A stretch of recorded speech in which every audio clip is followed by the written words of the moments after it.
Les textes liturgiques du mercredi 16 avril 2025. Première lecture. Je n'ai pas caché ma face devant les outrages, Isaïe 50, 4-9a. Lecture du livre du prophète Isaïe. Le Seigneur mon Dieu m'a donné le langage des disciples, pour que je puisse, d'une parole, soutenir celui qui est épuisé. Chaque matin, il éveille. Il éveille mon oreille. Pour qu'en disciple, j'écoute. Le Seigneur mon Dieu m'a ouvert l'oreille. Et moi, je ne me suis pas révolté.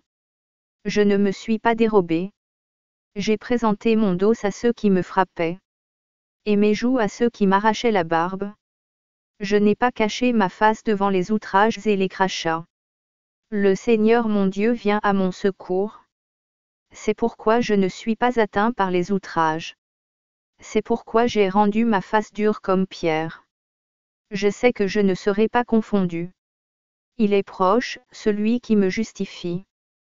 Quelqu'un veut-il plaider contre moi? Comparaissons ensemble. Quelqu'un veut-il m'attaquer en justice? Qu'il s'avance vers moi. Voilà le Seigneur mon Dieu, il prend ma défense. Qui donc me condamnera? Parole du Seigneur. Psaume 68, 69, 8-1-0, 21-22, 31-33-34. C'est pour toi que j'endure l'insulte. Que la honte me couvre le visage. Je suis un étranger pour mes frères. Un inconnu pour les fils de ma mère. L'amour de ta maison m'a perdu. On t'insulte, et l'insulte retombe sur moi. L'insulte m'a broyé le cœur. Le mal est incurable. J'espérais un secours, mais en vain. Des consolateurs, je n'en ai pas trouvé. À mon pain, ils ont mêlé du poison. Quand j'avais soif, ils m'ont donné du vinaigre. Mais je louerai le nom de Dieu par un cantique. Je vais le magnifier, lui rendre grâce. Les pauvres l'ont vu, ils sont en fête. Vie et joie, à vous qui cherchez Dieu.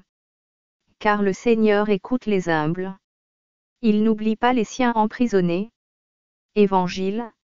Le Fils de l'homme s'en va, comme il est écrit, mais malheureux celui par qui il est livré. Matthieu 26, 14-25. Évangile de Jésus-Christ selon saint Matthieu. En ce temps-là, l'un des 12, nommé Judas Iscariote, se rendit chez les grands prêtres, et leur dit: Que voulez-vous me donner, si je vous le livre? Ils lui remirent 30 pièces d'argent. Et depuis, Judas cherchait une occasion favorable pour le livrer. Le premier jour de la fête des pains sans levain, les disciples s'approchèrent et dirent à Jésus: Où veux-tu que nous te fassions les préparatifs pour manger la Pâque?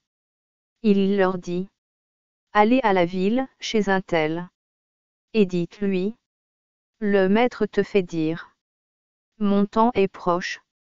C'est chez toi que je veux célébrer la Pâque avec mes disciples. Les disciples firent ce que Jésus leur avait prescrit. Et ils préparèrent la Pâque. Le soir venu, Jésus se trouvait à table avec les 12. Pendant le repas, il déclara: Amen, je vous le dis. L'un de vous va me livrer. Profondément attristés, ils se mirent à lui demander, chacun son tour: Serait-ce moi, Seigneur? Prenant la parole, il dit: Celui qui s'est servi au plat en même temps que moi, celui-là va me livrer. Le Fils de l'homme s'en va, comme il est écrit à son sujet. Mais malheureux celui par qui le Fils de l'homme est livré. Il vaudrait mieux pour lui qu'il ne soit pas né. Cet homme-là, Judas, celui qui le livrait, prit la parole: Rabbi, serait-ce moi? Jésus lui répond: C'est toi-même qui l'as dit. Acclamons la parole de Dieu.